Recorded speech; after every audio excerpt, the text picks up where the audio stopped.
ഒരു 10 മണിയായിട്ട് വരണം. നേരം വെളുക്കുന്ന കുറ്റം പറഞ്ഞ് ഫോട്ടോ എടുക്കാനെന്ന് പറഞ്ഞ് വന്നാലേ ബാക്കിയുള്ളവർക്ക് കുളിക്കുകയും ജപിക്കൊന്നും വേണ്ടായോ?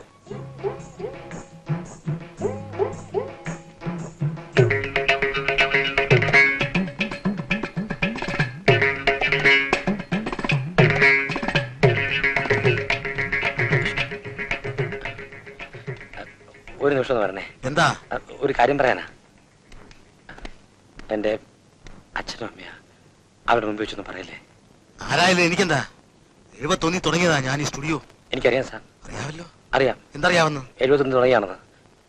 ഇനി ഇത് ആവർത്തിക്കില്ല.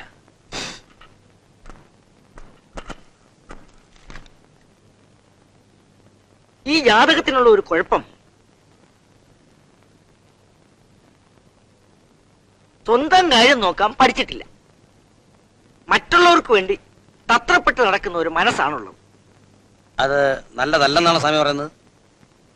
നല്ലതായിരുന്നു പണ്ട്, ഇപ്പൊ അങ്ങനെയല്ല. ഇന്നത്തെ കാലത്ത് ചവിട്ടിക്കയറാൻ ഒരു ഏണി കിട്ടിയാല് എത്രയും വേഗം ചവിട്ടിക്കയറണം. പിന്നീട് അടുത്ത ഏണി കണ്ടെത്തണം. അല്ലാതെ പഴയ ഏണിയെ ഓർത്ത് അവസരങ്ങൾ പാഴാക്കരുത്. ഏണിയും കീണിയൊന്നും അല്ല ഇവിടുത്തെ പ്രശ്നം.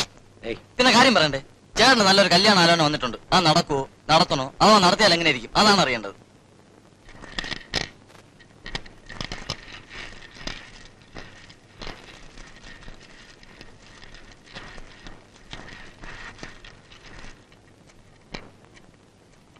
ഈ കണ്ടീഷനിൽ ഒന്നും പറയാൻ പറ്റില്ല. പക്ഷെ ഒന്നുറപ്പാണ്, ഇതൊരു ബെസ്റ്റ് ജാതകം. എനിക്ക് അയാൾ പറഞ്ഞാലൊന്നും വലിയ വിശ്വാസം വരുന്നില്ല. മൗട്യം പോലും ചേട്ടന്റെ സമയത്തേക്ക് അയാളെ കവടിക്കാത്താണ്. ആദ്യം അയാളെ സമയം നോക്കട്ടെ. ഹലോ ഹലോ, ഒന്ന് എഴുന്നേറ്റെ, ഒന്ന് എഴുന്നേറ്റെ. ഇതെന്തോ സത്രമാണോ? നിങ്ങൾ എന്നെ ഒന്ന് സഹായിക്കണം. മുണ്ടക്കയത്ത് നിന്ന് വരുവാ ഞാന്. ഇവിടെ എത്തിയപ്പോ നെടുമങ്ങാട്ടേക്കുള്ള ലാസ്റ്റ് ബസ്സും പോയി. തണുപ്പ് കാരണം കുറെ ശ്വാസമയും.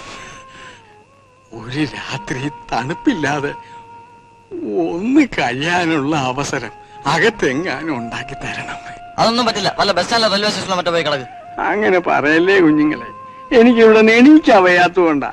ഞാനും ഒരു കുടുംബത്തിൽ പറഞ്ഞവനാ. അല്ല അമ്മ രാവിലെ എഴുന്നേറ്റ് പോയിക്കൊള്ളാമേ. ചേട്ടന് വേറെ പണിയൊന്നുമില്ലേ? അവസാനം വണ്ടിക്കൂലിക്കുള്ള കാശ് കൂടി കൊടുത്തേക്കേണ്ടി വരും. ഞാൻ പിച്ചക്കാരനൊന്നും അല്ല കുഞ്ഞുങ്ങളെ. എന്റെ കയ്യിൽ ധാരാളം പണമുണ്ട്. നോക്കിയാട്ടെ, വിശ്വാസം ഇല്ലെങ്കിൽ.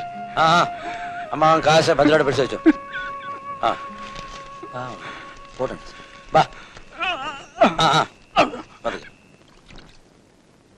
ചേട്ടൻ ഇതിന്റെ വല്ല കാര്യമുണ്ടോ? പോട്ട് ഗണേശ, ഒരു പ്രായമായ മനുഷ്യനല്ലേ. ഇപ്പോഴത്തെ കാലം അതാണെന്ന്. ഇയാൾ വല്ല കള്ളനോ കൊള്ളക്കാരനോ സിക്ക് ബീഗനോ ആരാണെന്നൊക്കെ ആർക്കറിയാം. ഇയാളതൊന്നും അല്ലെന്ന്. ആള് പാവാണ്ടറിയാം. പിന്നെ ഒരു സമാധാനം ഉള്ളത്, സദാനന്ദ മുതലാളി നാളെ ഉച്ച കഴിഞ്ഞ വരും. നമുക്ക് അതിനുമുമ്പ് ഇയാൾ ഇറക്കി വിടാം. ഞാൻ ഇപ്പൊ സ്റ്റുഡിയോ റൂമിൽ പോയി കിടക്കാം. ഈ കിളവൻ വല്ലതും അടിച്ചോണ്ട് പോയാലോ? അലൈറ്റ് കാണിച്ചാലേ.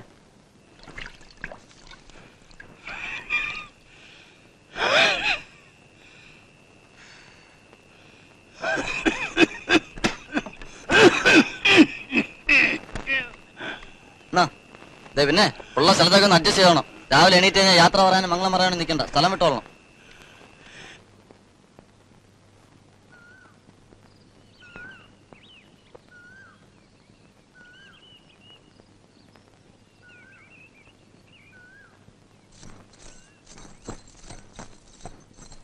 ആഹാ, ഇതുവരെ പോയില്ലേ? മണി 8 എന്തോ നമ്മ ഒന്ന് എഴുന്നേറ്റെ.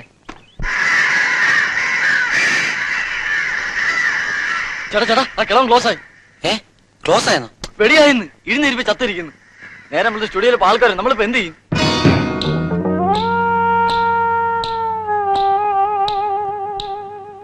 ആള് മരിച്ചിരിക്കുക. കുഴഞ്ഞല്ലോ ഗണേശ. ഇയാൾ ആരാണെന്നോ ഏതാണെന്നോ നമുക്ക് അറിഞ്ഞൂടാ. എങ്ങാനും വല്ല പോലീസോ കേസോ മറ്റോ വന്നാൽ നമ്മൾ രണ്ടുപേരും കൊടുക്കും. ചേട്ടാ വന്നത് വന്നു. പോലീസല്ല, ഒരു ഈച്ച പോലും അറിയുന്നതിന് മുമ്പ് നമുക്ക് എങ്ങനെയെങ്കിലും ഒരു ചാക്കിനകത്തേറ്റി രാത്രി വാസുവിന്റെ കാർ വിളിച്ച് കടപ്പുറത്തുണ്ടേ തട്ടാം. ചേട്ടാ ഫോട്ടോ എടുക്കാൻ ആൾക്കാർ വന്നു തുടങ്ങി. ചാക്കിന്നൂര് നമ്മളിപ്പോ ഉച്ചയ്ക്ക് 12 മണിയാകും വാസു വരും. അതുവരെ ഇവനെ എവിടെ കൊണ്ട് ഇരുത്തും? ജോത്സ്യർ അപ്പോഴാ പറഞ്ഞത് ആവശ്യമില്ലാത്ത ഇടപെടരുന്ന്. നമുക്ക് സ്റ്റുഡിയോ റൂമിൽ കൊണ്ടിരുത്താം. സ്റ്റുഡിയോക്കകത്തോ? ഈ ഡെഡ് ബോഡിയെ ഡെഡ് ബോഡി ആയിട്ടല്ല. പിന്നെ നമുക്ക് ഇരുതാം. വാ ഒന്ന് പിടി. ആ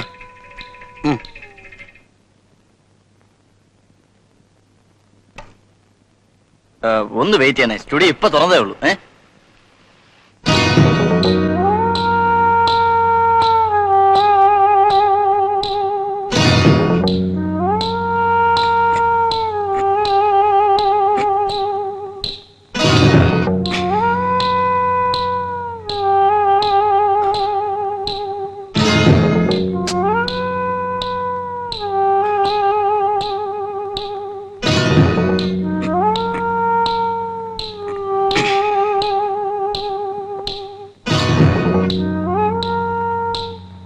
ഇതെന്തോന്ന് ഏർപ്പാടാ? നേരെ എത്രയായി? വേറെ എങ്ങും സ്റ്റുഡിയോ ഇല്ലാത്തതുപോലെ. ചേട്ടാ റെഡിയായോ? ഒരു പാസ്പോർട്ട് കേസ് വന്നിരിക്കുന്നു, അയക്കട്ടോ?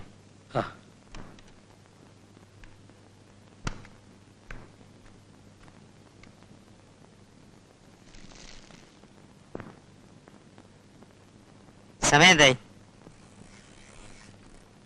അമ്മാനോട് ചോദിച്ചേ സമയം എന്തായി? അമ്മാവന് ചെവിയും കേൾക്കില്ല, വർത്താനം പറഞ്ഞാൽ തിരികെയില്ല. രാവിലെ വന്ന് കയറിയതാ ഫോട്ടോ എടുക്കണമെന്ന് പറഞ്ഞിട്ട്. നോക്കെടുക്കാം. പാസ്പോർട്ടല്ലേ?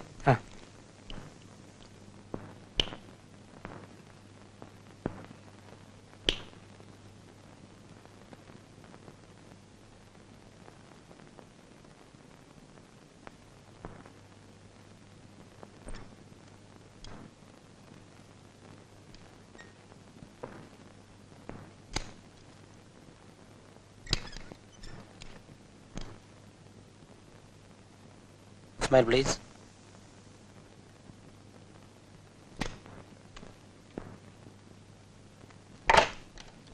എങ്ങനെയുണ്ട്? എങ്ങനെങ്കിലും ഒന്ന് 12 മണിയായ മതി. രക്ഷോട്ട് വാസു വരാൻ നേരിട്ടുണ്ട്, കൊണ്ടുവന്നു. ഏത് നേരത്താ എന്റെ പണ്ടര കിളവാ എനിക്ക് ഇടക്കറി വരാൻ തോന്നിയത്. ഇരിപ്പാ കണ്ടില്ലേ സ്റ്റൈലായി. പറ്റുമെന്ന് രാവിലെ വന്നേക്കാം. മുടിഞ്ഞതല്ലേ? ഫോട്ടോ എടുത്ത് കൊടുത്തേ, ഞാൻ പോയി പറഞ്ഞയക്കാം. ചേട്ടാ സീറ്റ് വിളിക്കും.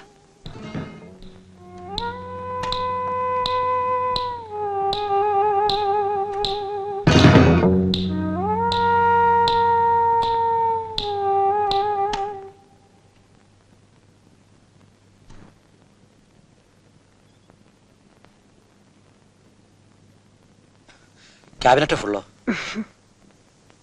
എന്റെ ഭർത്താവ് ജബൽപൂരിലാ, അങ്ങോട്ട് അയച്ചു കൊടുക്കാനാ. ഭർത്താവിന് ഫുള്ളല്ലാതെ പിന്നെ അവിടെ മേക്കപ്പ് റൂം ഉണ്ട്, ടച്ചപ്പ് ചെയ്യാം.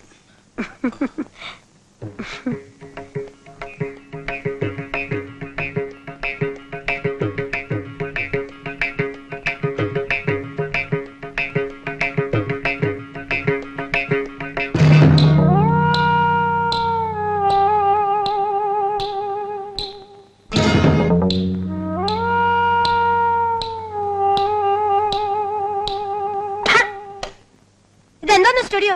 പെണ്ണുങ്ങൾ മുണ്ടു മാറുന്നതും പൗഡർ ഇടുന്നത്, കിഴവന്മാരെ ഒളിച്ചിട്ട് നോക്കുന്നത് ഈ സ്റ്റുഡിയോയിൽ ആദ്യമായി കാണുന്നത്. അയ്യോ അതൊരു സുഖമില്ലാത്ത ആളാ. അതെ അതെ, അയാളുടെ നോട്ടം കണ്ടാൽ അറിയാം അയാൾക്ക് എന്തിന്റെ അസുഖമാണ്. അയ്യോ ഇതേ മുതലാളി വരുന്നു. എന്താ അവിടെ? എന്താ പ്രശ്നം? എനിക്ക് നിങ്ങളുടെ ഫോട്ടോയും വേണ്ട, ഒരു ചുക്കും വേണ്ട. ഒരു നിമിഷം. അവനെന്താ ബഹളം ഉണ്ടായിക്കൊണ്ട് പോകുന്നത്? വയസ്സായ ഒരു അമ്മാവൻ രാവിലെ ഫോട്ടോ എടുക്കാൻ വന്നു. ആ ഞാൻ എടുക്കാന്ന് പറഞ്ഞു. അപ്പൊ അയാൾക്ക് സാറിന് എടുക്കണമെന്ന്. സാറിന്റെ ഒരു ആരാധനാണെന്ന്. അതിനിടയിൽ ആ സ്ത്രീയും ആ ആളും തമ്മിൽ സാറിന്റെ പേരും പറഞ്ഞ് വഴക്കായി. നിങ്ങൾക്ക് ഇപ്പോഴെങ്കിലും മനസ്സിലായല്ലോ എന്നെ കൊണ്ട് തന്നെ ഫോട്ടോ എടുപ്പിക്കണമെന്ന് നിർബന്ധമുള്ള ആൾക്കാർ ഇവിടെ ഉണ്ടെന്നുള്ള കാര്യം. എന്നിട്ട് അമ്മാവനോടെ മുതലാളി വന്നെന്ന് പറഞ്ഞ് കസേരക്ക് ഇറങ്ങി ഇരിപ്പായി. അയാളുടെ തന്നെ ആദ്യം എടുക്കണമെന്ന് പറഞ്ഞു. എന്നാ പിടി പിടി പിടി പിടി. ആരാധകരുണ്ടായുള്ള കുഴപ്പമേ എന്തു ചെയ്യും? എനിക്കറിഞ്ഞൂടാ. ഹലോ നമസ്കാരം. ഞാൻ സ്വല്പം താമസിച്ചു പോയി. ഞാൻ എവിടെ വെച്ച് കണ്ടിട്ടുണ്ടല്ലോ അമ്മാവനെ. തല അത്രയും ചിരിക്കണ്ട, അത്രയും ഗൗരവൊന്നും വേണ്ട, പ്രസന്നായിട്ടൊന്ന് ചിരിച്ചേ. ഞാനൊന്ന് നോക്കട്ടെ. ഒരു ലൈറ്റൊക്കെ ഇട്ട്, നല്ല ജർമ്മൻ മേക്ക് ലൈറ്റൊക്കെ ഇട്ട് ഹലുവ പോലെ എടുത്തു തരാം. ഒന്ന് ചിരിച്ചേ, ഒന്ന് ചിരിച്ചേ, ഒന്ന് ചിരിച്ചേ.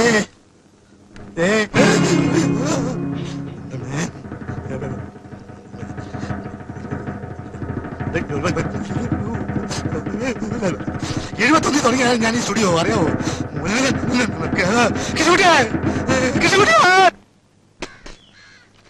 എടോ പണിക്കരെ, തനിക്കറിയാവല്ലോ എനിക്കൊരേ ഒരു മോളും ആവശ്യത്തിലേറെ ചുറ്റുപാടുമാ. അതെല്ലാം നോക്കിയും കണ്ടും നടത്താൻ പറ്റിയ ഒരു പയ്യനെയാ എനിക്ക് ആവശ്യം.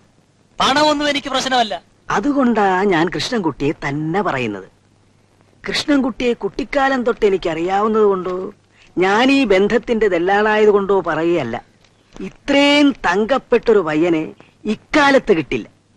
വളരെ ലളിതമായിട്ട് തുടങ്ങിയ ഒരു സ്റ്റുഡിയോയാ. ഇപ്പോ അവന്റെ സ്ഥിതി എന്താണെന്നറിയാവോ?